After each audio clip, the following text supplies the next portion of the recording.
మన ప్రభువును ప్రియరక్షకుడైనటువంటి యేసుక్రీస్తు వారి యొక్క అతి పరిశుద్ధమైన నామములో ఈ క్రీస్తు పరిచర్య అనే యూట్యూబ్ మాధ్యమం ద్వారా అనుదినం దేవుని వాగ్దానాన్ని వింటున్నటువంటి క్రీస్తు పరిచర్య అనుచరులకును విశ్వాసులకును యావత్ ప్రపంచానికి మన ప్రభు అయిన యేసుక్రీస్తు నామం పేరట ఈ దినపు శుభాభివందనాలు తెలియజేస్తుంటున్నాను. ప్రియ దేవుని బిడలారా, మీరు అనుదినం ఈ దేవుని వాగ్దానాన్ని విన్నట్లు కాకుండా మీరు స్వీకరించాలన్న విషయాన్ని మర్చిపోవద్దు. మీరు అనుదినము దేవుని సన్నిధిలో ఎదగడం అలవాటు చేసుకోవాలి. అనుదినము దేవుని సన్నిధిలో మీరు ప్రార్థించడం, ఆయన వాక్యాన్ని ధ్యానించడం అలవాటు చేసుకోవాలి. ఇదిగో, మనకు వస్తున్నటువంటి ప్రతికూల పరిస్థితులలో మనుషులు మనకు ఆదరణ చూపిస్తారన్న మాట అది నమ్మశక్యం కాదు. కానీ ఆయన వాక్యము చదువుతున్నప్పుడు, ధ్యానిస్తున్నప్పుడు మన జీవితానికి నెమ్మది కలుగుతుంది, మన హృదయానికి నెమ్మది కలుగుతుంది. ఆ రకంగా మనకు మేలుకరమైన ఆనవాళ్ళు దేవుడు చూపిస్తూ వస్తాడు. ఎటువంటి బాధాకరమైన పరిస్థితులైనను, అది ఎటువంటి కష్టకరమైన పరిస్థితులైనను వాటన్నిటిలో నుంచి ఆయన తప్పించడానికి సమర్థుడన్న విషయాన్ని అన్నడు మర్చిపోవద్దు. ప్రార్థన అనేది మనము ఆయనలో ఉన్న ఔన్నత్యాన్ని తెలుసుకోవడానికి, ఆయనతో అంటుకట్టబడ్డానికి, ఆయనతో మాట్లాడడానికి మన గొప్పగా మార్గాన్ని ఏర్పాటు చేస్తుంది.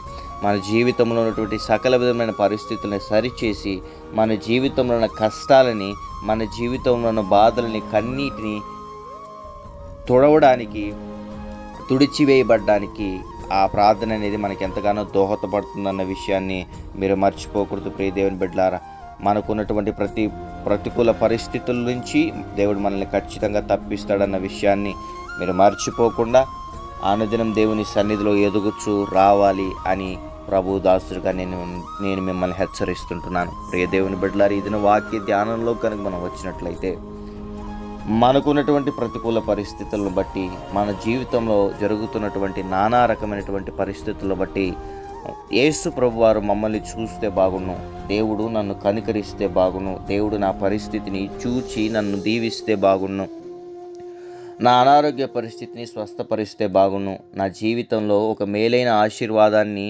ఇదిగో నేను ఊహించిన దాన్ని నాకు ఇస్తే బాగున్ను అన్న ఒక ఆలోచన కలిగి, ఓ రకమైనటువంటి వేదనకరమైనటువంటి గుండెతో, భారము కలిగినటువంటి గుండెతో, చేదైనటువంటి అనుభవాల్లో ఈ వాక్యాన్ని వింటున్నటువంటి ప్రియ సహోదరి సహోదరుడా, నీకు ఒక శుభవార్త.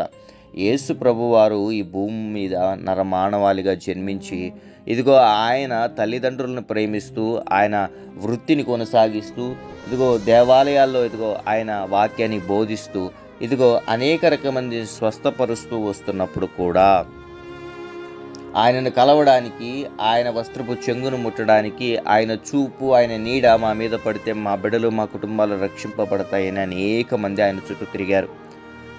ఆయన చేస్తున్నటువంటి ప్రతి పనిలోనూ ఇదిగో తప్పులు వెతకడానికి, ఆయన ఏ రకంగా చంపడానికి అని కొంతమంది ఆయన మీద కుట్రలు పన్నారు, కొంతమంది ఆయన మీద రాళ్ళు రువ్వారు, కొంతమంది ఆయన మీద ఆయన మీద లేనిపోని నిందలు వేసి ఆయన అపహసించి మరణానికి గురి చేయాలని, అంటే ఆ సమయం రాకముందే ఆయన మరణానికి గురి చేయాలని చెప్పి ఎంతగానో ప్రయత్నం చేశారు. కానీ మనం గుర్తు చేసుకోవాల్సిన విషయం ఏంటి అంటే, ఏ పరిస్థితి నిమిత్తమైనా సరే యేసు ప్రభు వారిని బంధించాలని ప్రయత్నించిన ఏ ఒక్కరూ బంధించలేకపోయారు. ఎందుకంటే ఆ సమయం రాలేదు కాబట్టి. ఇదిగో, నీకున్నటువంటి ప్రతికూల పరిస్థితులు కూడా, నీకున్నటువంటి ప్రతికూల స్థితులు కూడా నిన్ను మృంగేటట్లుగా కనిపిస్తాయి, కానీ నీకు హాని కలుగజేసేటట్లుగా కనిపిస్తాయి, కానీ అవి నీ మీద మాత్రం ఎంత మాత్రమో కూడా వాటి క్రియలు జరిగించలేవన్న విషయాన్ని మీరు జ్ఞాపకం చేసుకోవాలి. యేసు ప్రభు వారిని మరణం కాపు చెప్పారు కదండి, అప్పుడు మాకు కూడా అట్లనే జరుగుతుందా అంటే అట్లా కాదు. నువ్వు చెల్లించాల్సినటువంటి ఆ రుణం ఏదైతే ఉందో, నీ పాప భారము, నీ మీద పడవలసినటువంటి ఆ భారం ఏదైతే ఉందో మొత్తం ఆయనే మోసేశాడు, ఆయనే మరణించాడు. కాబట్టి నీ మీద వాటికి ఎటువంటి అధికారము లేదు. కానీ యేసు ప్రభువుని నువ్వు సొంత రక్షకుడిగా అంగీకరించిన దానివల్ల, ఆయనని దేవుడిగా ఆరాధిస్తూ కొలుస్తుండడం వల్ల నీకు కలుగుతున్నటువంటి శ్రమలు ఇవన్నీ. ఈ దినాన నేను ఒక పరిస్థితిని, ఒక రకమైనటువంటి యేసు ప్రభు వారి సువార్త ప్రకటిస్తున్నప్పుడు చేసేటప్పుడు ఒక అద్భుత కార్యాన్ని మీకు పరిచయం చేస్తాను. ఆయన మనుషుల విశ్వాసాన్ని చూసి ఏ రకంగా ఒక మనిషిని స్వస్థపరిచాడో, వాళ్ళలో ఉన్నటువంటి విశ్వాసము ఆయన దగ్గర కనబడాలని, ఇదిగో ఆయన చూపు వారి మీద పడాలని, స్వస్థత నొందాలని, జీవితంలో మార్పు చూడాలని, హృదయం మారు మనసు పొందాలని, నూతన పరచబడాలని ఎంతమంది అయితే ప్రయత్నిస్తున్నారో మీరందరూ గుర్తు చేసుకోవాల్సిన విషయం ఏంటి అంటే, ఆయన చూపు మన మీద ఉంది అన్న విషయాన్ని మర్చిపోకండి. కానీ ఆయన మనల్ని జ్ఞాపకం చేసుకొని అనేక మంది మొర్ర పెడుతున్నారు. వారిలో మనం మొరని ఆలస్యము చేయకుండా, దురాత్మ శక్తులు అడ్డుపడకుండా వాటిని విని యేసుప్రభు వారు మనల్ని కనికరించేటట్లుగా, ఆయన కనికరం మనం పొందుకునేటట్లుగా ఆయనను ఎలా కదిలించాలా అన్న ఒక విషయాన్ని మీరు జ్ఞాపకం చేసుకోండి. ఈ దినాన మీ దగ్గర బైబిల్ గ్రంథం ఉన్నట్లయితే లూకా సువార్త 5వ అధ్యాయము 17వ వచనంలో ఈ మాటలు లిఖింపబడి ఉన్నాయి. లూకా సువార్త 5వ అధ్యాయము 17వ వచనం. ఒకనాడు ఆయన బోధించుచుండగా గలిలయ యూదా దేశముల ప్రతి గ్రామము నుండి యెరూషలేము నుండి వచ్చిన పరిసయ్యులను ధర్మశాస్త్రోపదేశకులను కూర్చుని ఉండగా ఆయన స్వస్థపరుచున్నట్లు ప్రభు శక్తి ఆయనకుండెను. ఇదిగో కొందరు మనుషులు పక్షవాయువు గల ఒక మనుషుని మంచము మీద మోసుకొని వానిని లోపలికి తెచ్చి ఆయన ఎదుట ఉంచుటకు ప్రయత్నము చేసిరి. గాని జనులు గుంపు కూడి ఉండినందున వానిని లోపలికి తెచ్చుటకు వల్లపడకపోయాను. కనుక ఆ ఇంటి మీదకెక్కి పెంకులు విప్పి మంచముతో కూడా యేసు ఎదుట వారి మధ్యను వానిని దించిరి.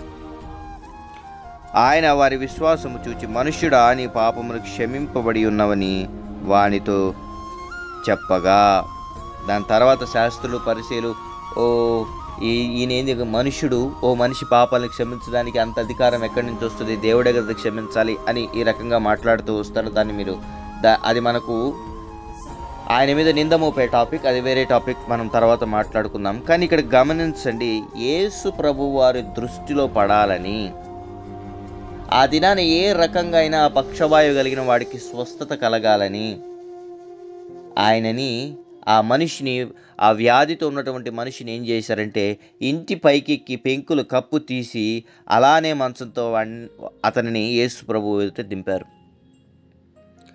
దానికి ఆయన వాని విశ్వాసము చూచి, మనుష్యుడా, నీ పాపములు క్షమింపబడి ఉన్నవని వానితో చెప్పాను. చూడండి, మనుష్యుడా, నీ పాపములు క్షమింపబడి ఉన్నవని వానితో చెప్పాను. చెప్పిన వెంటనే ఏమైంది? వాడు అక్కడనే తక్షణమే స్వస్థత నొందాడు. తక్షణమే వాడి జీవితంలో అద్భుత కార్యాలు, వాడి పాపాలు క్షమింపబడి అద్భుత కార్యం అక్కడ ఆ పక్షవాయుతో ఉన్నటువంటి వాడికి పరిపూర్ణ స్వస్థత కలిగింది. ఈ దినాన నీకున్నటువంటి కుటుంబ పరిస్థితిని బట్టి, నీకున్నటువంటి స్థితిగతిని బట్టి యేసు ప్రభు వారు నన్ను చూస్తే బాగుండు, నా కుటుంబాన్ని జ్ఞాపకం చేసుకుంటే బాగుండు, నన్ను దీవిస్తే బాగుండు అన్న ఒక ఆలోచనలో నలిగిపోతూ, ఇదిగో ఇంకెంతకాలం ఈ రకమైనటువంటి శ్రమ, ఇంకెంతకాలం ఈ రకమైనటువంటి బాధ, ప్రభా నా జీవితానికి ఎప్పుడు విడుదల నాన్న, నన్ను ఎప్పుడు నువ్వు వీటన్నిటి నుంచి తప్పిస్తావని వాక్యాన్ని చదువుతూ ప్రతిరోజు దేవుని సన్నిధిలో రోదిస్తూ ప్రార్థిస్తున్నటువంటి ఓ సహోదరుడా, నేను యేసు ప్రభు చూచాడు. నీ విశ్వాసాన్ని పరీక్షిస్తున్నాడు, నీ విశ్వాసాన్ని ఆయన గమనిస్తున్నాడు. ఇదిగో ఈ దినమే నీకు తక్షణ ఆశీర్వాదము, తక్షణ స్వస్థత, తక్షణ విడుదల కలగబోతుంది. ఇదిగో నీకున్నటువంటి విశ్వాసము, నీకున్నటువంటి ప్రతికూల పరిస్థితులను బట్టి మనుషుల వైపు చూడకుండా యేసు ప్రభు నా వైపు చూస్తే చాలు, మనుషుల కరుణ నాకు వద్దు, దేవుడు నన్ను కనికరిస్తే చాలు అని నువ్వు ఏడుస్తున్న కన్నీరును బట్టి ఈ దినాన దేవుడు నేను జ్ఞాపకం చేసుకుంటున్నాడు. సహోదరుడా, ఏ ప్రదేశంలో నుండి, ఏ ప్రాంతంలో నుండి, ఏ దేశంలో నుండి, ఏ సమయానికి వాక్యాన్ని నువ్వు వింటున్నావో నాకైతే తెలియదు, కానీ దేవుడు నిన్ను జ్ఞాపకం చేసుకున్నాడు బిడ్డ. ఆయన నీ పరిస్థితిని మార్చబోతున్నాడు. ఇదిగో నీకున్నటువంటి అనారోగ్య పరిస్థితిని లయము చేయబోతున్నాడు, నీకున్నటువంటి అప్పులను కొట్టివేయబోతున్నాడు, నీకున్నటువంటి ఉద్యోగలేమి స్థితిని బట్టి దేవుడు నిన్ను ఎంతగానో హెచ్చరించబోతున్నాడు. ఇదిగో నువ్వు ఎన్ని ఉద్యోగ ప్రయత్నాలు చేసినా నీకు రాకపోవటం లేదా, ఏమో దేవుడు నిన్నే ఉద్యోగాలు ఇచ్చే వ్యక్తిగా మార్చబోతున్నాడేమో, నీ వల్ల అనేక మందికి ఇదిగో ఉద్యోగ ఉపాయం కలగబోతుందేమో. ఇదిగో ఇప్పుడు నువ్వే తిండి లేక ఒక రకమైనటువంటి కరువు పరిస్థితిలో ఉన్నావేమో, అనేక రకమందికి తిండి పెట్టేవాడుగా దేవుడు నిన్ను మార్చబోతాడు. ఎవరికి లేని శ్రమలు నీకు వస్తున్నట్లు అనిపిస్తున్నాయా? ఎవరిని తరమకుండా ఉన్నటువంటి శ్రమలు ఇదిగో నన్నే పనిగట్టుకొని తరుముతున్నాయన్నట్టుగా నీకు అనిపిస్తున్నాయా? భయపడద్దు, నువ్వు యేసు ప్రభువుని నమ్మావు, దురాత్మలకు అవి ఇష్టం లేదు, అందుకే పని కట్టుకుని నేను దొరుకుతున్నాయి అన్న విషయాన్ని నువ్వు జ్ఞాపకం చేసుకోవాలి. నీ విశ్వాసాన్ని దేవుడు పరీక్షిస్తున్నాడన్న విషయాన్ని జ్ఞాపకం చేసుకో.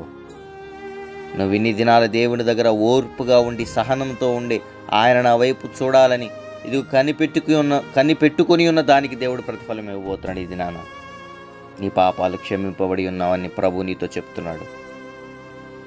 నువ్వు స్వస్థత నొందబోతున్నావని ప్రభు నీతో చెప్తున్నాడు. నువ్వు ఆశీర్వదింపబడబోతున్నావని ప్రభు నీతో చెప్తున్నాడు. నీకున్నటువంటి పరిస్థితుల నుంచి విడుదల పొందబోతున్నావని ప్రభు నీతో చెప్తున్నాడు. ఆయన కార్యము చేయగా త్రిప్పగలిగిన వాడెవడు? యెషయా గ్రంథం 43వ అధ్యాయం 13వ వచనంలో ఉంటుంది ఈ మాట. ఆయన నీ యందు కార్యము చేయగా, ఆయన నీ కోసం కార్యము తలపెట్టగా ఏ మనుష్యుడు దానిని మార్చగలుగుతాడు, త్రిప్పగలుగుతాడు? ఆయనకు అసాధ్యమైనది ఏది ఉన్నది? దేవుడు నేను జ్ఞాపకం చేసుకుంటున్నాడు. ప్రియ సహోదరి సహోదరుడా, నీ సేవా జీవితాన్ని జ్ఞాపకం చేసుకుంటున్నాడు. నీ యవ్వన జీవితంలో నీ మీద పడిన నిందను, ఇదిగో యవ్వన జీవితంలో సంతోషముగా బ్రతకవలసిన నీ జీవితంలో నువ్వు అనుభవిస్తున్నటువంటి శ్రమను దేవుడు చూస్తున్నాడు. నజరేయుడైనటువంటి యేసు నామములో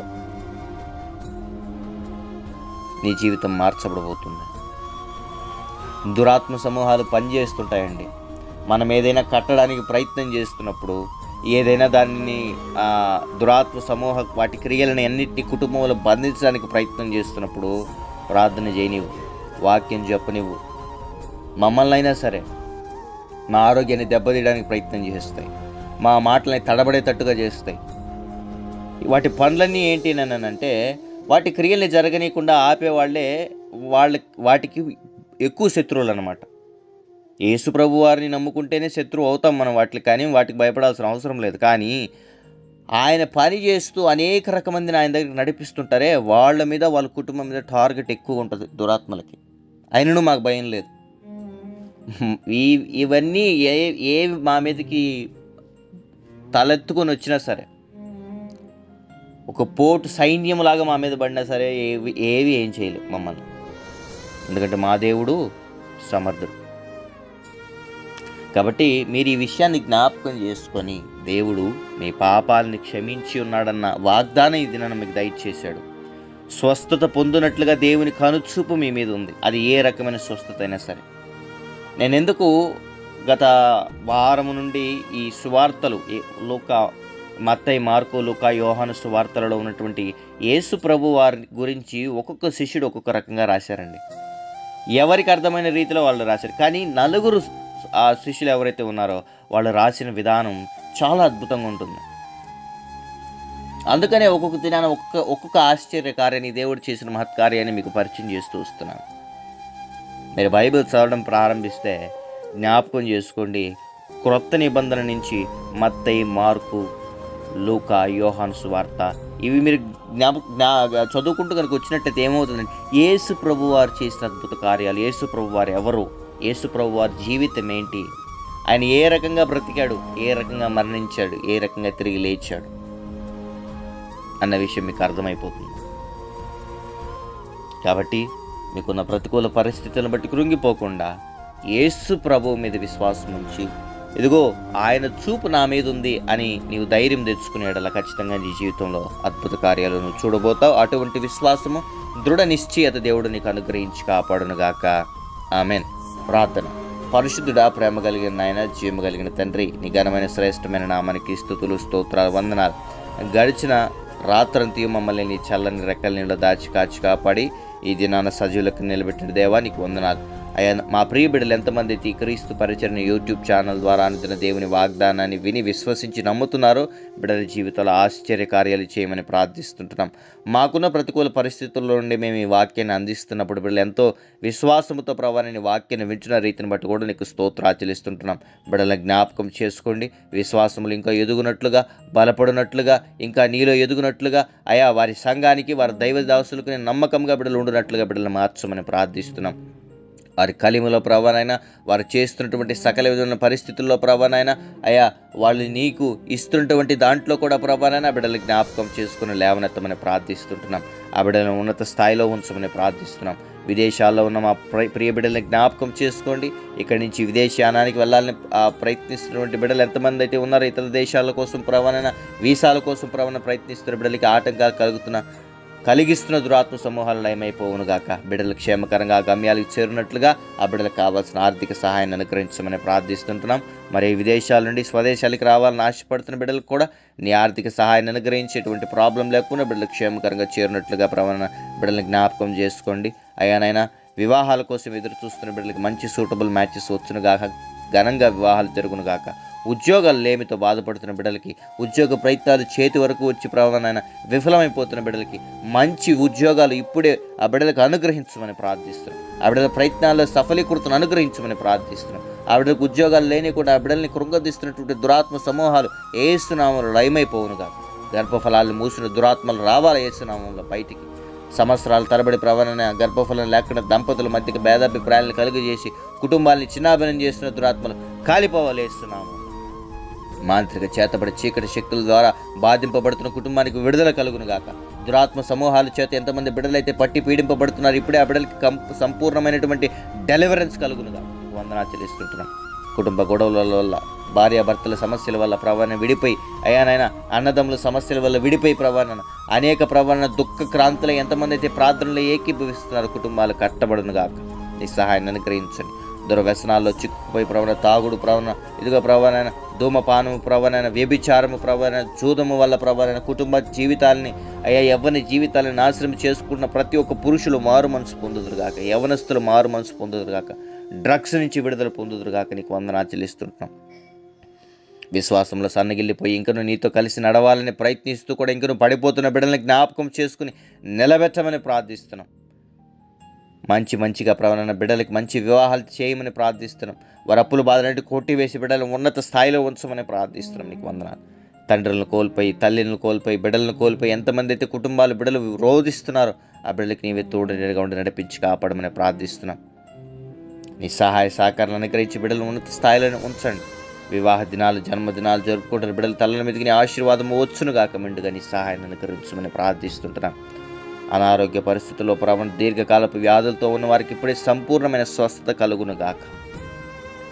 నీ సహాయ సహకారాన్ని అనుగ్రహించి నడిపించి దీవించి కాపాడి ఈ దిన దీవులతో బిడ్డలందరిని ఆశీర్వదించి ఈ వారమంతా ఈ బిడ్డలకు చాలని దేవుడుగా ఉండి కాపాడమని, వారి ఏ ప్రయాణ మార్గంలో బయలుదేరి వెళ్తున్నానో సురక్షితమైన ప్రయాణ మార్గాన్ని అనుగ్రహించి దారిలో పొంచినటువంటి దురాత్మ సమూహాలను ఏసునామలో కాల్చి వేస్తుంటగా బిడ్డలు క్షేమకరంగా చేరవలసిన గమ్యానికి చేరినట్లుగా బిడ్డలను కాపాడమని స్తుతి, ఘనత, మహిమ, ప్రభావాలు నీకే ఆరోపిస్తూ యేసయ్య అతి పరిశుద్ధమైన నామమున ఈ ప్రార్థన విన్నపములు అడిగి పొందుకున్నాం మా ప్రియ పరలోకపు తండ్రి.